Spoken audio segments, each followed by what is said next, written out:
गर्मी तेज है। केंद्रीय गृह मंत्री अमित शाह ने आज दिल्ली में एक बड़ी बैठक बुलाई है, जिसमें बीजेपी प्रदेश अध्यक्ष दिलीप जायसवाल, दोनों उप मुख्यमंत्री सम्राट चौधरी और विजय कुमार सिन्हा, केंद्रीय मंत्री गिरिराज सिंह और नित्यानंद राय सहित बिहार बीजेपी के वरिष्ठ नेता शामिल होंगे। और माना यह जा रहा है कि चुनाव को लेकर यह बैठक बहुत महत्वपूर्ण होगी।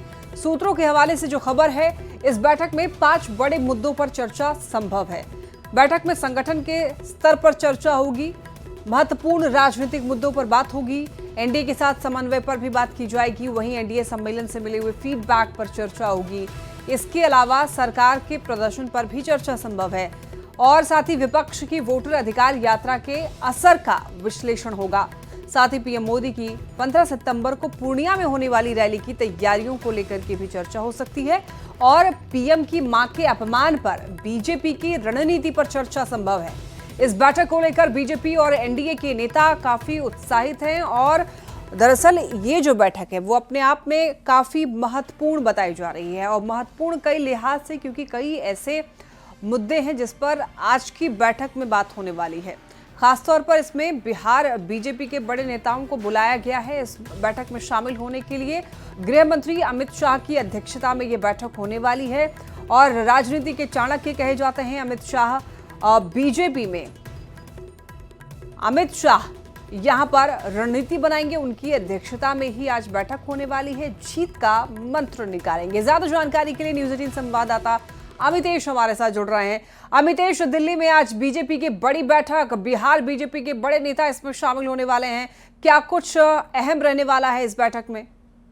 देखिए, ये बैठक काफी महत्वपूर्ण है। आज शाम ये बैठक हो रही है। केंद्रीय गृह मंत्री अमित शाह की अध्यक्षता में बैठक होगी, जिसमें बिहार बीजेपी की जो शॉर्टर कोर ग्रुप होता है, इसमें प्रमुख जो नेता शामिल होते हैं उन नेताओं की बैठक होगी, जिसमें बिहार के दोनों डिप्टी सीएम सम्राट चौधरी और विजय सिन्हा मौजूद रहेंगे। इसके अलावा बीजेपी के जो प्रदेश अध्यक्ष हैं दिलीप जायसवाल रहेंगे, प्रभारी विनोद तावड़े, सह प्रभारी दीपक प्रकाश इस बैठक में रहते हैं और संगठन मंत्री भिखू भाई दलसानिया और क्षेत्रीय संगठन मंत्री नागेंद्र जी इसमें बैठक में रहते हैं। इसके अलावा 2 पूर्व अध्यक्ष मंगल पांडे और संजय जायसवाल इस बैठक में रहेंगे और 2 केंद्रीय मंत्री पहले अमूमन इस बैठक में रहते हैं, नित्यानंद राय और गिरिराज सिंह। लेकिन आज जो बैठक है इसमें कहा जा रहा है कि 4 बीजेपी कोटे के मंत्री इसमें शामिल होंगे, यानी राजभूषण चौधरी, निषाद और सतीश चंद्र दुबे को भी बुलाया गया है। तो निश्चित रूप से ये बीजेपी के शॉर्टर कोर ग्रुप की बैठक है और निश्चित रूप से अमित शाह के साथ जब बैठक होगी तो अगले ही महीने या इस महीने की आखिर तक इस बात की उम्मीद की जा रही है कि विधानसभा चुनाव की तारीख का ऐलान हो जाएगा। तो किस तरह से आगे हमें रणनीति बनाना है, किस तरह से आगे चुनाव कैंपेन को धार देनी है, उन तमाम मुद्दों पर चर्चा होगी और उसी के लिहाज से बैठक काफी महत्वपूर्ण मानी जा रही है।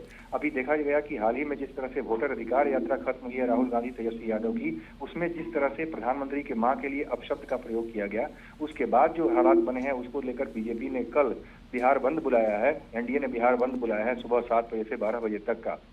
निश्चित रूप से उसको लेकर के भी चर्चा होगी, कैसे इसको लेकर के जन जन तक इस मुद्दे को पहुंचाना है और निश्चित रूप से बीजेपी इसको लेकर के गरीबों का अपमान, महिलाओं का अपमान, इस तरह से इस बात को लेकर के दिखाएगी कि किस तरह से आरजेडी और कांग्रेस का चाल चरित्र कैसा है और उनके सत्ता में आने पर किस तरह की स्थिति रहेगी। तो एक तरह से कहीं ना कहीं बीजेपी हर मुद्दे को उठा रही है, हर सेक्टर पर चर्चा करेगी और अमित शाह खुद कमान संभाले हुए हैं बिहार विधानसभा चुनाव को लेकर के। इसी कड़ी में आज ये बैठक दिल्ली में होने जा रही है आज शाम। बिल्कुल अमितेश, ये जो बैठक है वो चुनाव केंद्रित ही रहेगी। ऐसे में क्या जो वोटर अधिकार यात्रा कांग्रेस की तरफ से की गई थी उसको लेकर विश्लेषण किया जा सकता है कि उसका असर कितना रहा है? यहाँ बिल्कुल देखा जाए तो आज की बैठक का एजेंडा इसी बात पर है। बैठक का एजेंडा सिर्फ यही कहा गया है कि आज बिहार विधानसभा चुनाव को लेकर के चर्चा होगी, यानी बिहार विधानसभा चुनाव के लेकर जब चर्चा होगी, सारे नेता बैठेंगे तो उनका व्यू हर मुद्दे पर पूछा जाएगा। चाहे प्रशांत किशोर की यात्रा की बात करें तो प्रशांत किशोर का फैक्टर कितना प्रभावी है, उसकी काट के लिए बीजेपी क्या करेगी। इसके अलावा वोटर अधिकार यात्रा राहुल तेजस्वी की निकली, उसकी काट के लिए और उसके क्या प्रभाव है, कितना असर है, उसको लेकर के बीजेपी आगे कैसे आगे बढ़ेगी, बीजेपी का अपना चुनावी कैंपेन कैसे आगे बढ़ेगा। प्रधानमंत्री हर जोन में एक रैली की है, भागलपुर में, उसके अलावा भोजपुर क्षेत्र में, गया में, मधुबनी में, चंपारण में, सिवान में, तो हर जगह रैली हुई है प्रधानमंत्री की और पूर्णिया में रैली होनी है इसी कड़ी में। तो पूर्णिया की रैली की समीक्षा भी होगी। हर जोन में जब प्रधानमंत्री की रैली हो जाएगी तो उसके बाद फिर आगे कैसे प्रधानमंत्री समेत सभी नेताओं का कैंपेन होगा, सारे मुद्दों पर चर्चा होगी। ठीक है अमितेश, बहुत धन्यवाद आपका इन तमाम जानकारियों के लिए। तो गृह मंत्री अमित शाह के साथ बैठक को लेकर बिहार बीजेपी के कई नेता दिल्ली रवाना हो चुके हैं और इस बैठक में बिहार विधानसभा चुनाव के अलावा कई अहम मुद्दों पर चर्चा संभव है। बीजेपी दफ्तर से पूरी जानकारी दे रहे हैं न्यूज 18 संवाददाता आनंद अमृतराज। बिहार में चुनावी हलचल और सीट बंटवारे के चर्चा के बीच में बिहार बीजेपी के तमाम बड़े नेता आज दिल्ली में केंद्रीय गृह मंत्री अमित शाह के साथ महत्वपूर्ण बैठक करने वाले हैं और संभवतः यह बैठक दोपहर बाद होने की संभावना है और बिहार बीजेपी के जो तमाम बड़े नेता हैं वो दिल्ली रवाना भी हो चुके हैं और जाहिर सी बात है विधानसभा चुनाव के पहले बीजेपी की पूरी कोशिश है कि वो तमाम फीडबैक बीजेपी के शीर्ष नेतृत्व के पास पहुंच जाए कि बिहार विधानसभा चुनाव को लेकर बिहार में सियासी हलचल क्या है, किन मुद्दों पर जनता वोट देने वाली है और जनता के बीच में जो बिहार में एनडीए की सरकार है, डबल इंजन की सरकार है, उसका कैसा फीडबैक है। तो बिहार बीजेपी के बड़े नेता जब केंद्रीय गृह मंत्री अमित शाह के साथ मुलाकात करेंगे तो तमाम बातों पर फीडबैक लिया जा सकता है और महत्वपूर्ण बात यह भी है कि जो खबर मिल रही है कि इस बैठक में विधानसभा चुनाव में सीटों का बंटवारा कैसे हो, उम्मीदवार कैसे हों, इन बातों पर भी चर्चा होने की संभावना है। इसके अलावा हाल ही के दिनों में राहुल गांधी और तेजस्वी यादव वोटर अधिकार यात्रा पर पूरे बिहार का दौरा किए तो उसका फीडबैक और जनसमर्थन जनता के बीच में क्या है इसकी भी जानकारी लेने की कोशिश केंद्रीय गृह मंत्री अमित शाह कर सकते हैं। इसके अलावा राहुल गांधी और तेजस्वी यादव जो लगातार दावा कर रहे हैं बिहार में, उनके दावे में कितनी सच्चाई है और सबसे महत्वपूर्ण बात है कि प्रधानमंत्री नरेंद्र मोदी के स्वर्गीय माता जी को लेकर जिस तरीके से अभद्र भाषा का प्रयोग किया गया उसका जनता के बीच में क्या फीडबैक है, खासकर महिलाओं के बीच में क्या फीडबैक है वो भी जानने की कोशिश करेंगे। बैठक पे बहुत कुछ निर्भर करता है आने वाले विधानसभा चुनाव में एनडीए घटक दलों की आपस में बेहतर तालमेल कैसे हो, प्रधानमंत्री का जो होने वाला दौरा है उसे लेकर क्या कुछ तैयारियां हैं। तो कई तरह की जानकारी आज अमित शाह को मिल सकती है बिहार बीजेपी के नेताओं के साथ इस बैठक में। तो दिलचस्प होगा इस बैठक में और कुछ क्या निकलता है ये देखना दिलचस्प होगा, जिसके लिए थोड़ा इंतजार करना पड़ेगा। कैमरामैन दीपक के साथ Anand Amritraj, news 18 network, Patna. NDA ने पीएम मोदी और उनकी मां के खिलाफ अपमानजनक टिप्पणी के खिलाफ 4 सितंबर को बिहार बंद का ऐलान किया है। एनडीए की महिला मोर्चा ने 4 सितंबर को बिहार बंद का ऐलान किया है और एनडीए के सभी घटक दल बिहार बंद के तहत इसका विरोध करेंगे। तो एनडीए ने पीएम मोदी के अपमान के विरोध में आम लोगों से भी इसमें शामिल होने की अपील की है और पटना में आयोजित दरअसल संयुक्त प्रेस कॉन्फ्रेंस में सभी घटक दलों ने इस बंद की घोषणा की है। 4 सितंबर को एनडीए का बिहार बंद और इसमें आम लोगों से भी शामिल होने की बात की गई है। एनडीए की महिला मोर्चा का बिहार बंद का ऐलान, एनडीए के सभी घटक दल इसमें शामिल होंगे, विरोध करेंगे। तो जिस तरीके से कांग्रेस के द्वारा प्रधानमंत्री नरेंद्र मोदी की मां पर टिप्पणी की गई, इसका विरोध एनडीए की तरफ से किया जाएगा। एनडीए घटक दल के महिला मोर्चा ने फैसला लिया है कि 4 सितंबर को बिहार बंद का आह्वान किया है और ये बंद सभी लोग को आह्वान किया गया है कि इस शर्मसार घटना से जो बिहार अपमानित हुआ है, कलंकित हुआ है, तो हम उसका प्रतिकार करेंगे। जो मां बहन के अपमान को बदला लेगी, इसको छोड़ेगी नहीं, इसके लिए हमारे एनडीए घटक दल के तमाम जो हमारा महिला सेल है, महिला सेल ने 4 तारीख को बिहार बंद करने का जो है एक बेरा जो है फर्स्ट टाइम बंद करने का ऐलान किया है। उत्तर प्रदेश के वाराणसी में भोजपुरी फिल्म अभिनेता पवन सिंह पर मुकदमा दर्ज किया गया है। पवन सिंह पर फिल्म निर्माण के नाम पर करोड़ों की ठगी का आरोप है। वाराणसी के कैंट थाने में ये केस दर्ज हुआ है। पीड़ित व्यापारी का यह आरोप है कि उसने करीब 1.25 करोड़ रुपए निवेश किए और रकम नहीं लौटा करके फर्जी दस्तावेज बनाए गए और पैसे लौटाने की मांग करने पर पवन सिंह की ओर से धमकी दी गई। अब कोर्ट के आदेश पर पुलिस ने केस दर्ज किया है। तो भोजपुरी अभिनेता पवन सिंह एक बार फिर से विवादों में घिरते हुए नजर आ रहे हैं। 1 करोड़ 25 लाख का ये मामला है। ठगी का केस दर्ज हुआ है। पवन सिंह समेत और भी 4 लोग ऐसे हैं जिन पर मुकदमा दर्ज किया गया है ठगी को लेकर के। तो पवन सिंह से जुड़ी ये खबर मिल रही है। एक बार फिर से नए विवाद में घिरते हुए दिख रहे हैं पवन सिंह और इस बार ये विवाद है ठगी का। इससे पहले पवन सिंह विवाद में आए थे जब एक एक्टर के साथ अभद्रता करने का मामला सामने आया था स्टेज पर। अब उसके बाद देखिए पवन सिंह अब दूसरी विवाद में फंसते हुए दिखाई दे रहे हैं और ये विवाद है पैसों का, ठगी का। अब देखिए केस दर्ज की जा चुकी है और वाराणसी के कैंट थाने में ये केस दर्ज हुआ है। पीड़ित व्यापारी का ये आरोप है कि उसने करीब 1.25 करोड़ रुपए निवेश किए और रकम नहीं लौटाकर फर्जी दस्तावेज बनाए गए। पैसे लौटाने की मांग करने पर पवन सिंह ने धमकी भी दिया है। अब कोर्ट के आदेश पर पुलिस ने केस दर्ज किया है। फिल्म निर्माण के नाम पर ठगी का आरोप है। इसी बीच एक बड़ी खबर मिल रही है। आरजेडी ने बुलाई विधायक दल की बैठक। देखिए दोपहर में विधायक दल की बैठक बुलाई गई है। तेजस्वी यादव की अध्यक्षता में यह बैठक होगी। एक पोलो रोड स्थित तेजस्वी यादव के आवास पर बैठक बुलाई गई है। आगामी विधानसभा चुनाव को देखते हुए ये बैठक बेहद ही महत्वपूर्ण बताई जा रही है। तो आरजेडी ने विधायक दल की बैठक बुलाई है। अब देखिए चुनाव से पहले बैठकों का दौर जारी है। एक तरफ दिल्ली में एनडीए यानी कि बीजेपी बैठक कर रही है दिल्ली में, तो दूसरी तरफ देखिए बिहार में अब आरजेडी ने भी विधायकों की बैठक बुला ली है। ज्यादा जानकारी के लिए न्यूज 18 संवाददाता अमित हमारे साथ जुड़ रहे हैं। अमित, बैठकों का दौर जारी है, इसी सिलसिले में अब देखिए आरजेडी ने भी विधायक दल की बैठक बुला ली है, पूरी जानकारी दीजिए। बिल्कुल, देखिए ये बैठक जो है तो दोपहर 2 बजे जो तेजस्वी यादव का जो सरकारी आवास है वहां पे ये बैठक बुलाई गई है और इस बैठक की अध्यक्षता खुद तेजस्वी यादव करेंगे। तमाम विधायक जो हैं आरजेडी के सभी को बुलाया गया है। हालांकि ये बैठक कल ही होनी थी, लेकिन कल कुछ कारणों से ये बैठक चली और आज दोपहर 2 बजे तेजस्वी यादव के आवास पे ये बैठक बुलाई गई है। ये बैठक जो है वो आगामी बिहार विधानसभा चुनाव को देखते हुए बेहद खास, बेहद महत्वपूर्ण माना जा रहा है, क्योंकि जो अगली बैठक होनी है इंडिया अलायंस की 15 सितंबर को, संभवतः ये 15 सितंबर का तारीख होगा जब तेजस्वी यादव जो है वो कोऑर्डिनेशन कमेटी के चेयरमैन हैं, तो उनके ही आवास से यह बैठक होगी। तो उस दौरान टिकट बंटवारे से लेकर के सीट शेयरिंग का फॉर्मूला जो है वो तय होगा। इससे पहले तेजस्वी चाहते हैं कि अपने जो विधायक हैं उनसे मिल करके, उनसे बात करके अपनी जो स्ट्रेटजी है वो तैयार कर लें और इसीलिए बैठक जो है वो बुलाई गई है। दोपहर 2 बजे तेजस्वी के आवास पे सभी विधायक जुटेंगे और तेजस्वी की अध्यक्षता में ये बैठक होगी। बैठक के दौरान जो बड़े निर्णय लिए जाएंगे वो भी हम दर्शकों को बताएंगे, लेकिन सबसे बड़ी खबर यही है कि आगामी बिहार विधानसभा चुनाव को देखते हुए एक तरफ जहां बीजेपी के जो शीर्ष नेता हैं अमित शाह वो दिल्ली में बैठक कर रहे हैं, तो दूसरी तरफ तेजस्वी यादव ने पटना में मोर्चा संभाल लिया है और अपने सभी विधायकों को बुलाया है। बुला करके उनसे वार्ता करेंगे, उनसे संवाद करेंगे और फिर आगे की जो चुनावी रणनीति है वो तैयार करेंगे। ठीक है, बहुत धन्यवाद आपका इन तमाम जानकारियों के लिए अमित।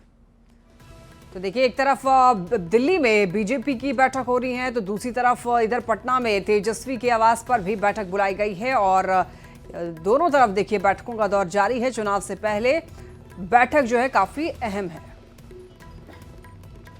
और अब एक अच्छी खबर, पटना के लोगों के लिए बहुत ही जल्द मेट्रो का तोहफा मिलने वाला है, जिसकी तैयारियां लगभग पूरी हो चुकी है और पहले फेज की शुरुआत के पहले आज मेट्रो का ट्रायल रन होना है।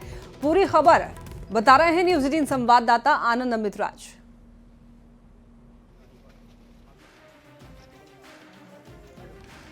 बहुत जल्द पटना वासी को एक बड़ा तोहफा मिलने वाला है और ये बात हम इसलिए कर रहे हैं कि ठीक हमारे पीछे जो तस्वीर आप देख रहे हैं ये पटना मेट्रो का स्टेशन है, जहाँ पे आज पटना मेट्रो का ट्रायल रन आज से शुरू हो जाएगा। जाहिर सी बात है पटना वासियों के लिए बेहद सुखद खबर। और अब तक हम लोगों ने मेट्रो शहर में इस तरह के मेट्रो ट्रेन चलते देखा है, लेकिन बहुत जल्द अब पटना में भी मेट्रो ट्रेन दौड़ते दिखेगा, चलते दिखेगा। और जाहिर सी बात है उसके पहले ट्रायल रन की शुरुआत आज से शुरू हो जाएगी। और एक खबर ये भी मिल रही है कि 22 या 23 सितंबर को प्रधानमंत्री नरेंद्र मोदी इसका उद्घाटन भी कर सकते हैं। जाहिर सी बात है मेट्रो डिपो में आज इसका परीक्षण शुरू होने वाला है, जिसके लिए पूरी तैयारी हो चुकी है। और पहले डिपो में होगा, फिर ISBT से भूतनाथ स्टेशन तक ट्रायल होगा। और पटना मेट्रो की जो red line new Pataliputra bus terminal को 0 माइल से जोड़ेगी। और एक खबर ये भी मिल रही है कि मेट्रो सुबह 5 बजे से रात 11 बजे तक चलने की उम्मीद है। तो इस वक्त जो आप तस्वीर देख रहे हैं ये पटना मेट्रो के ट्रैक है, जहाँ पे इस वक्त हम आपको तस्वीर दिखा रहे हैं। और सबसे महत्वपूर्ण बात है कि ट्रायल के दौरान आज 800 मीटर जो लंबा ट्रैक है उस पर यह मेट्रो दौड़ेगी।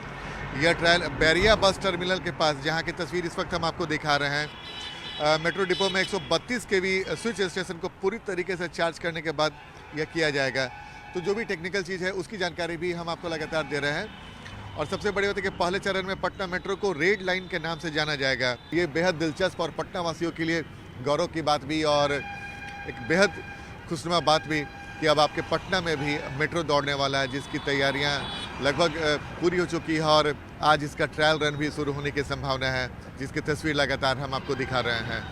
कैमरामैन दीपक के साथ आनंद अमृतराज, न्यूज़ 18 नेटवर्क, पटना। बढ़ते खबरों में आगे और इस वक्त एक बड़ी खबर मिल रही है। दरभंगा से सरकारी ऑफिस में शराब पार्टी हुई है। मनरेगा कर्मी सहित नशे में 4 लोग गिरफ्तार हुए हैं।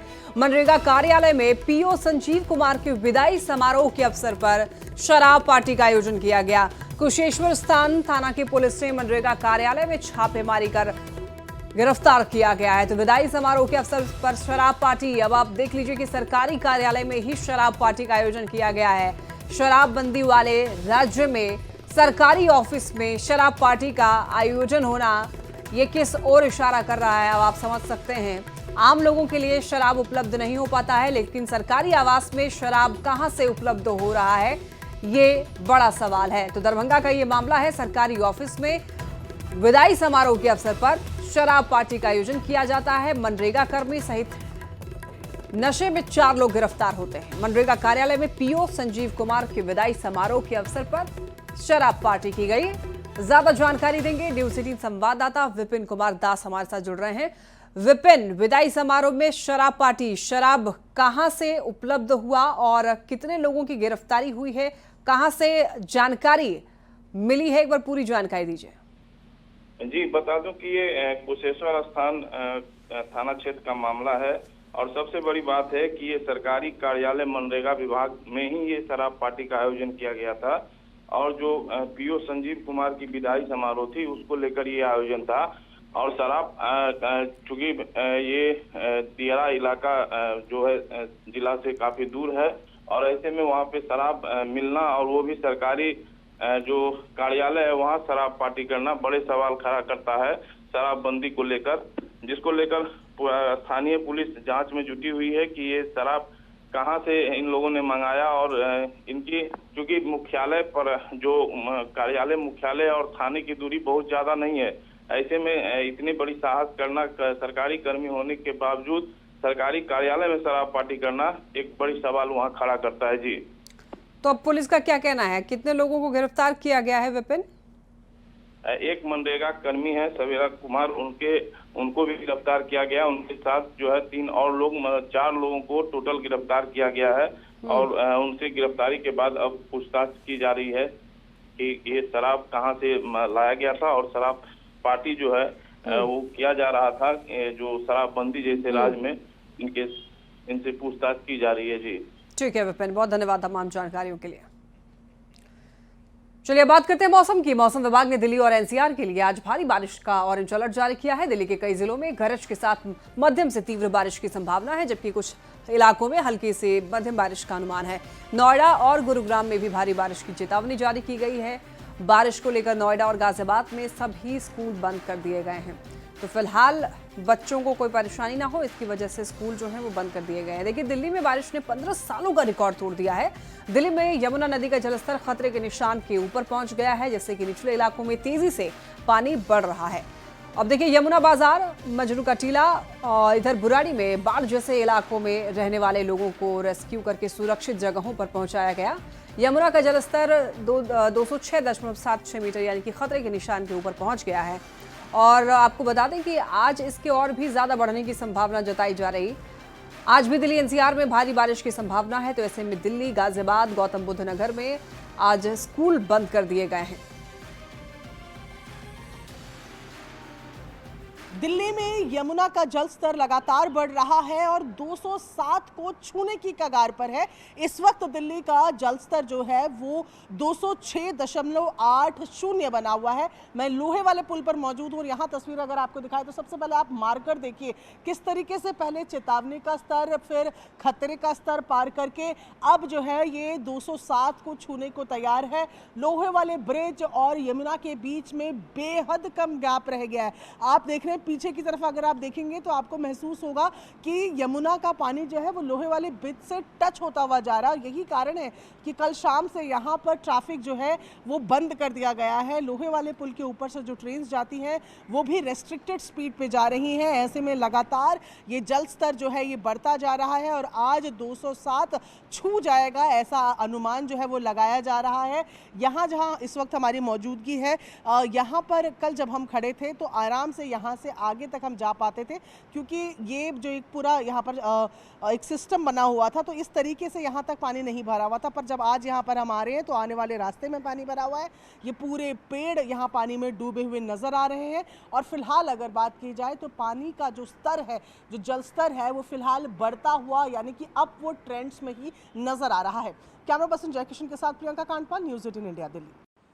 दिल्ली में यमुना उफान पर है, या ये कहना बेहतर होगा कि यमुना अपनी वास्तविक स्थिति पर है। ये तस्वीरें आपको दिखा रहे हैं हम, टॉप एंगल व्यू, जहां पर आप देख रहे हैं कि किस तरह यमुना में वेग बना हुआ है। बेहद उफान के साथ यमुना जो है वो आगे की तरफ बढ़ रही है। यमुना का जल स्तर इस वक्त 206.80 पर बना हुआ है, यानी कि तकरीबन 207 को छूने वाला है। और यहाँ आपको तस्वीरें हम दिखा रहे हैं टॉप एंगल की किस तरीके से फिलहाल हर चीज़ जो यमुना फ्लड प्लेन में बसी हुई थी उसको अपने में समेटे हुए किस तरह यमुना जो है आगे की तरफ तेज़ी से बढ़ती जा रही है। 2023 में हमने देखा है कि किस तरह यमुना के बढ़ते उफान के चलते दिल्ली के फ्लड प्लेन इलाकों में और दिल्ली में बाढ़ जैसी स्थिति हो गई थी। फिलहाल लेकिन अगर बात की जाए तो दिल्ली के फ्लड प्लेन इलाके ज़रूर यमुना की चपेट में हैं, लेकिन बाकी दिल्ली में इस तरीके की कोई स्थिति नहीं मिल रही है। इस तस्वीरों में आपको दिखा रहे हैं किस तरीके से बेहद वेग के साथ, उफान के साथ यमुना जो है निरंतर आगे बढ़ती जा रही है। ऐसे में अभी अगले कुछ घंटे माना जा रहा है कि यमुना जो है उसका जलस्तर बढ़ता रहेगा। और ये जो यमुना फिलहाल नज़र आ रही है, आसपास के जितने जो फ्लड प्लेन इलाके हैं, जो निचले इलाके हैं, उन पर इसका असर भी साफ देखने को मिल रहा है। बीजिंग में चीन की विजय दिवस परेड चल रही है और ये चीन की अब तक की सबसे बड़ी सैन्य परेड है। परेड से पहले शी जिनपिंग के साथ रूस के राष्ट्रपति व्लादिमीर पुतिन और उत्तर कोरिया के नेता किम जोंग उन समेत दुनिया के 25 देशों के नेता मंच पर दिखाई दिए। 战旗猎猎，空中无人作战方队，受阅的新型 और इसी के साथ इस बुलेटिन में फिलहाल के लिए